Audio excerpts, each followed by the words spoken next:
Hello, amazing people. Welcome back. Another episode. As always, Live to Inspire podcast with yours truly, Dave Coleman. And today, I thought about this over the weekend. Actually, it's Sunday, isn't it? Difference in Bahrain. Regret. Basically, I was thinking about regret. And these, again, I kind of worked out, so it's a bit of a tangent, stay with me, that our creative minds are more active when we are doing something than when we sit down and try to be creative. I know that sounds weird, but if you were to think about a solution or a problem and you're trying to find a solution to that problem, if you sat down and you had a coffee and you're like, right, what can I do to solve this problem? The actual reality is, it's really difficult. Yet if you take yourself outside and go for a walk or go for a run and start doing something, the idea will just pop into your head, and then it's weird how, I don't know, that's where these ideas came from to me. Sorry. So this was one of them, regret. As always, like to start with a definition. So just so we're clear as to sort of stock definition, what exactly are we talking about? Regret is the emotion of wishing one had made a different decision in the past because the consequences of the decision were unfavorable, a feeling of sadness, repent or disappointment over an occurrence or something that one has done or failed to do. So from that definition, I may have alluded to this previously, but anxiety stems from a fear of what will happen in the future, and depression is revisiting events from the past. That, for me, gave me great clarity as to the sort of thought processes in my mind, and then tying in regret with that, not necessarily depression, but thinking about a past event and, as the definition states, wishing one had made a different decision in the past. So effectively what we're talking about. So some examples that I found, I wish I hadn't worked so hard. That was quite an interesting one. I wish I'd had the courage to express my feelings. That's the sort of Dr. Pepper one. Me and my friend used to talk about that all the time. Like, how do you know? Like, if you like someone or you don't like someone, or a situation at work or whatever it is, an emotion, those feelings that if you don't express them, you're going to hold on to it and that other person would never know. So I wish I had the courage to express my feelings. I wish I had let myself be happier. Quite a subjective one and a very interesting concept. I believe I did an episode on happiness. I'd let myself be happier. I mean, it's that tricky one, isn't it? You know, when if I said to you, tell me one thing you like about yourself or 10 things you don't like about yourself, the easier option is always the 10 things you don't like, rather than actually being confident in yourself, being happy and content as to where you are and the situations around you and everything that you've built up around yourself, to actually go, you know what, like, I've done this. I had a conversation with my friend yesterday, sat at the beach, and you know, we've both struggled through years of adversity, and people would always say to us, again, like a previous episode, about, you know, you're really lucky to be here, lucky to be in a position, but are you lucky, or are we lucky, or is it that we've actually worked really, really hard for years and years and years to facilitate this position that we are now in? I'll let you decide on that. Other people have regretted missed opportunities. I think that's a massive one. I know a lot of people that may regret not doing something. Regret things we did wrong, very common. Things we did that impacted others, normally the ones that are closest to us. Our actions or behaviours we would regret. And it's hard to manage in the heat of the moment those feelings, emotions, behaviours, decisions that happen, that we almost subconsciously, I guess, choose to act on. So it kind of got me thinking again to move this forward a bit. Should you have regrets in your life? Like, is it?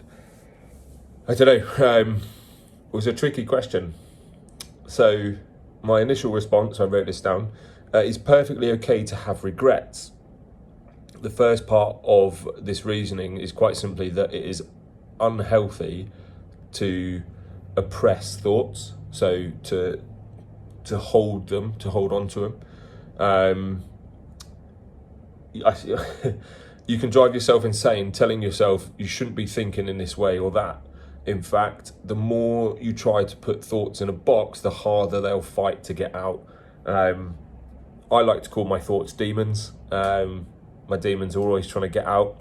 Thoughts are always trying to get out. As much as we try and squash them, and regrets, then they'll always try and get out. So should you have them? I think yes, because if you're in the right mindset to accept the regrets, then actually that can be very empowering. I'll come on to that in a bit. There's an image, an image with a caption that I saw with a fox chasing a chicken, and the chicken flew over this massive gap in the ground, and the fox jumped after it, and obviously the chicken could fly over it, but the fox can't. So the fox is in midair, is never going to catch the chicken because it will fly away, and then you can work out what's going to happen to the fox. And the caption underneath it is, anything done in anger cannot be undone. Again, a very powerful statement. Personally, I when I feel like I'm getting angry, I will go, right, okay, think about your choices, think about your decisions. Are you going to regret anything here? Because it can't be undone. Well, as soon as you've done it, it's gone, it's out there. So yeah, anything done in anger cannot be undone. You might regret something you did in anger or in spite. I see a lot, not a lot. There's a channel on TikTok. It's about happiness and people saying, what advice would you give someone? Are you happy? What do you do? What is the source of your happiness? Those kind of things. Just random people asking other random people what they do and if they're happy. And it's quite a common one from the elderly, actually. You'll regret the things you don't do more than the ones that you did. So again, that goes back to what we said at the beginning in terms of missed opportunities. You'll regret not doing something. Whether it's good or bad, the outcome is positive, negative, or, take from it what you will. But for me, the fact that you've done it, you're not going to have the regret of not doing it. So it sort of makes sense in that way. So can we live a life without regrets? I don't think we can. I really don't think we can, because there may always be, depending on your mindset, looking at a way of, for me personally, I always look to be the best that I can be. So like obviously with this podcast, I want to give you guys the best possible quality, my own views. I'm always trying to look to improve, those kind of things. So it can be really, really destructive. And I know a lot of people have said to me in the past that I'm really hard on myself, but actually, if that's how I'm wired, that's how I'm wired, and constantly seeking for improvement and development, personal growth, but with the right mindset, like I said, I think again, it all comes back to mindset. If you can reflect on a regret and the choices that you made at the time, then that can potentially perpetuate a positive growth, right? So reflection and analysis of past events, that's what we're talking about with regrets. It allows you to develop. You can review it. You can analyze. Like I said, if you did something in anger, could you revisit that afterwards and say, actually, or think to yourself, right, you know what, my choices there were wrong, or the other choice that I had was this. Could I have done that? what would the potential outcomes have been? And you can replay that scenario in your head. Again, that can be destructive. You don't want to over replay it, but if you review it, analyze it, then should a particular event or similar event happen again, it's almost like deja vu, right? You go, oh, I've been here before. I remember something like this happening before, and then you know subconsciously how you did act or how you could act, and the potential outcomes of those choices and those emotions, and thus avoiding a particular outcome. So again, it depends on your mindset. I think it takes a long time to train your brain and your sort of emotional quotient to get to that point where it's not destructive, but it is more constructive. And as a sort of, I don't want to say final thought, but it was an interesting one that if there's a problem, or you have a problem, and you go and see your friend and you say, mate, I've got this problem and I don't know how to deal with it. If you turn that problem round and imagine someone, your friend was asking you, they had the same problem, what advice would you give them? Normally, that's the right answer. I know it sounds weird, but almost talk about yourself in the third person, right? So if you can do that, you know, Dave's got a problem, what should he do about it? Well, what Dave could do is this. Ah, right, boom, straight away. So you're now empowering yourself, your emotional quotient goes up, you'll feel stronger, you're more self-aware, and the advice, you already know it. With a lot of these things, like one assumes, I know we shouldn't assume, but one assumes that the knowledge around regret already exists. So it may just be a case of revisiting it or giving a little trigger to something to go, actually, yeah, you know what, I will speak to that person and apologise, or I'll forgive them for how they behaved. That's a really powerful tool, like forgiveness. So yeah, it's something to think about. And the last bit I found, right, just to finish this episode up, some tips on how to deal with it, right, to deal with regret. Acknowledge your feelings, makes sense, right? Like, so be aware, like I said, self-aware, self-empowerment, emotional quotient. Acknowledge your feelings, how that situation made you feel and how you responded, your behaviours, your actions. Avoid obsessing about past regrets.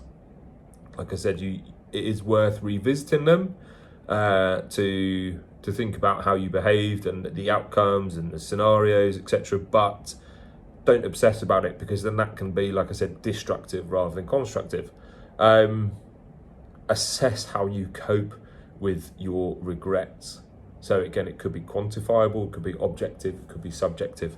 Are you good at coping with them? If not, try and think about strategies as to, like I'm saying here, like how you can overcome those regrets.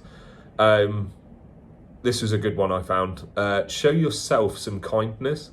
So a few years back, quite a difficult situation that occurred in my life, and I thought, oh no, I'll get that person a present. But then I thought, you know what, why would I get them a present? Why wouldn't I get myself a present? And that sounds weird and it sounds really self-centered, but actually, are you looking after yourself or are you looking after others? So show yourself some kindness. Like if you need to, whatever, retail therapy, classic, like, you know, if it makes you feel good, for me, I'll have a coffee, simple little things. So yeah, show yourself some kindness, like don't be too hard on yourself. And I know I said that earlier, that I am always hard on myself. I'm very aware of the irony here. Give yourself time to heal from past regrets. Distract yourself. Distraction technique is phenomenal. I remember that, like, we always have if there's a crying baby, one of the techniques I've seen is distraction technique. Just change the environment, take him somewhere else, and before you know it, they've forgotten about what they were crying for. So again, the same sort of thing can happen if you're stuck in a situation, you're obsessing about those past feelings.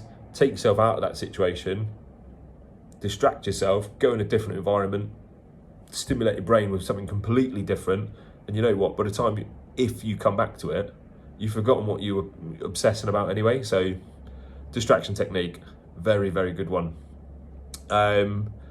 Create a new set of goals. Again, like it's similar to the distraction technique. It refocuses the mind onto a new direction and a new purpose. And the last one, counselling. Like, I'll hold my hands up. Like, I've had several counsellors in the past. You know, and initially it was a hard sort of thing to swallow that I needed counselling. But you know what? I embraced it. I acknowledged my feelings. I knew that I wasn't in a good place, and my environment was deteriorating around me. So I knew I had to do something about it. But I couldn't work out what exactly it was. So seeking counselling, seeking external support, even if it's just someone as a sounding board, it was really, really helpful, really empowering. And I actually have no regrets about it. So it's a good tool to use if you can. If you have access to it, please do get some advice and support. And as always, remember, we will get there, if not immediately, eventually. Take care.